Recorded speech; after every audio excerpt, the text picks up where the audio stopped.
Praise lord. మన ప్రభువైన యేసుక్రీస్తు నామములో అందరికీ శుభాభివందనములు తెలియజేసుకుంటున్నా. దినం దేవుడు మనకిచ్చినటువంటి నూతనమైన వాగ్దానము, అది కీర్తనల గ్రంథం నుండి 19వ కీర్తన మరి 8వ లేఖనాన్ని మనం చదువుకుందాం.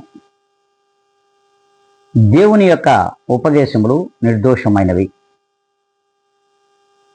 అవి హృదయమును సంతోషపరచును. దేవుడే ఈ దినమున మనందరితో మాట్లాడుతున్నాడు అని మనం అంగీకరించాలి. దేవుని యొక్క ఉపదేశములు మరి ఎప్పుడూ కూడా అందులో దోషం ఉండదు. ఆ ఉపదేశములను సత్యవాక్యములుగా మనము అంగీకరించలేకపోతున్నాం. దోషము కలిగిన వాటిని మాత్రం మనం అంగీకరిస్తాం. అందుకే మరి నీతికి యథార్థతకు మారుపేరుగా ఉన్నటువంటి క్రీస్తు యేసు యొక్క ఉపదేశములు సత్యవాక్యములుగా మన ఎదుట కనబడుతూ వినబడుతూ ఉన్నాయి. అవి మన హృదయములను ఎంతో సంతోషపరచును అంటున్నాడు ప్రభువు వారు.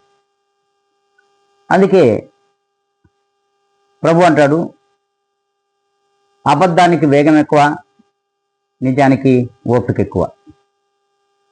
అందుకే అబద్ధమునకు చాలా వేగవంతమైనటువంటి పరుగు ఉంటుంది, కానీ నిజానికి ఓపిక ఎక్కువగా ఉండాలి. ఆ నిజాన్ని గ్రహించాలంటే ఆ ప్రభువైన క్రీస్తు యేసును నువ్వు కనుగొనాలి. కనుగొనడానికి చాలా టైం పడుతుంది. అందుకే దేవుని యొక్క ఉపదేశములను నువ్వు అంగీకరించలేకపోతున్నావు.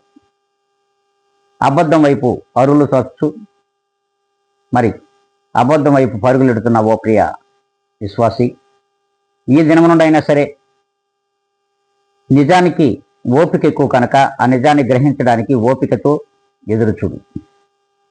దేవుని సత్యవాక్యముల వైపు, ఉపదేశముల వైపు దృష్టించు. మరి అవి మన హృదయమును ఎంతో సంతోషపరుస్తాయి. అందులో ఉన్నటువంటి సంతోషం ఈ లోకములో లేదని దేవుని వాక్యం సెలవిస్తోంది. ఇట్టి వాక్యములు మనందరి హృదయములలో మరి ఫలించాలనుకున్నట్లయితే ఈ ఉదయకాల సమయంలో అందరూ కూడా కళ్ళు వంచండి, కళ్ళు మూసుకుందాం, ప్రార్థనలో ఏకీభవిద్దాం.